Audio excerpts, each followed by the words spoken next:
Welcome to the inaugural episode of I Call BS. Today's subject is housing and Trudeau's latest excuse for doubling your rent and mortgage payments. You'll never believe who he's blaming this time.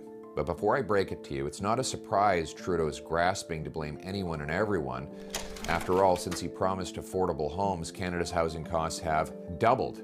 They've outpaced incomes faster in Canada than in any other G7 country, now costing 25 to 45% more than south of the border. Demographia says that Vancouver is the third most overpriced housing market in the world, and you can now buy a 20-bedroom castle in Scotland for less than a 2-bedroom in Kitchener. So blame anyone and everyone to get the heat off Trudeau, right? But you'll never believe who he's blamed this time. Not Stephen Harper, but Jean Chrétien. Yes, that Jean Chrétien, the former Liberal Prime Minister. Here's what Trudeau's housing minister said.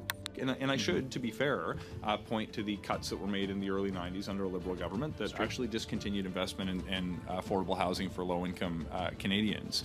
Now, it is true that in 1995, the Liberal government of Jean Chrétien canceled a lot of housing programs to save money and fight the debt crisis left behind by Pierre Trudeau.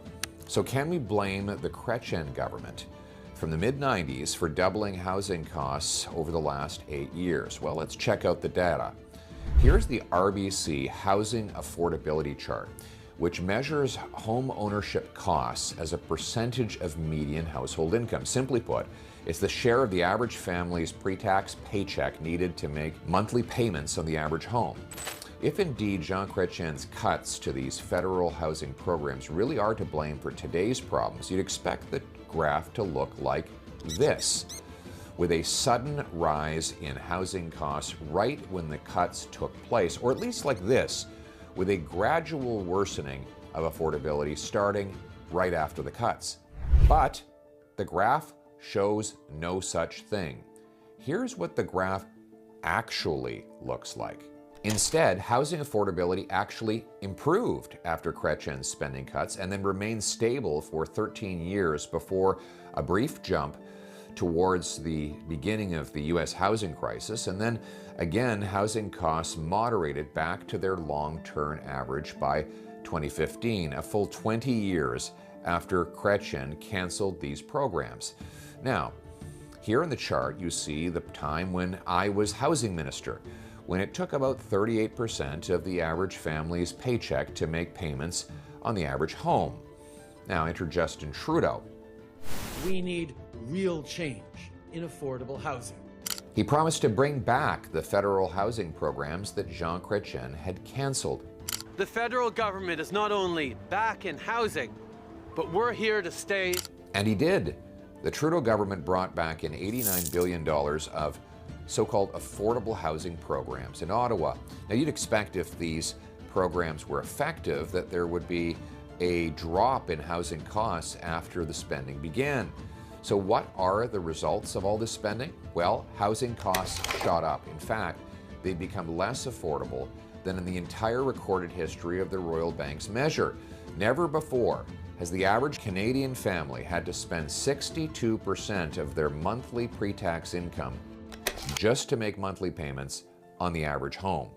And that's why, after 8 years of Trudeau, roughly 26% of Canadians are the only ones who can afford a single-family home. So when Trudeau ministers blame a decision from 30 years ago for a problem that only began in 2015, I call BS.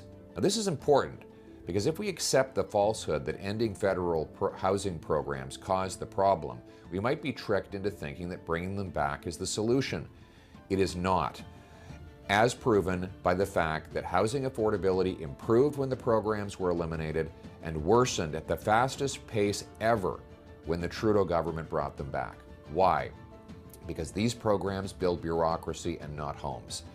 So now you must pay more to buy or rent, and you must pay more on your taxes for housing programs that only make the problem worse.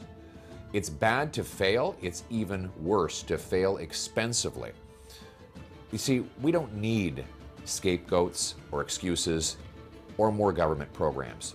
We need my common sense plan that builds homes, not bureaucracy. It requires municipalities permit 15% more homes per year as a condition of getting federal money. It sells off 6,000 federal buildings for housing and speeds up CMHC's approval of housing finance to 2 months and not 2 years. More homes, less bureaucracy. More common sense, less BS. Let's bring it home.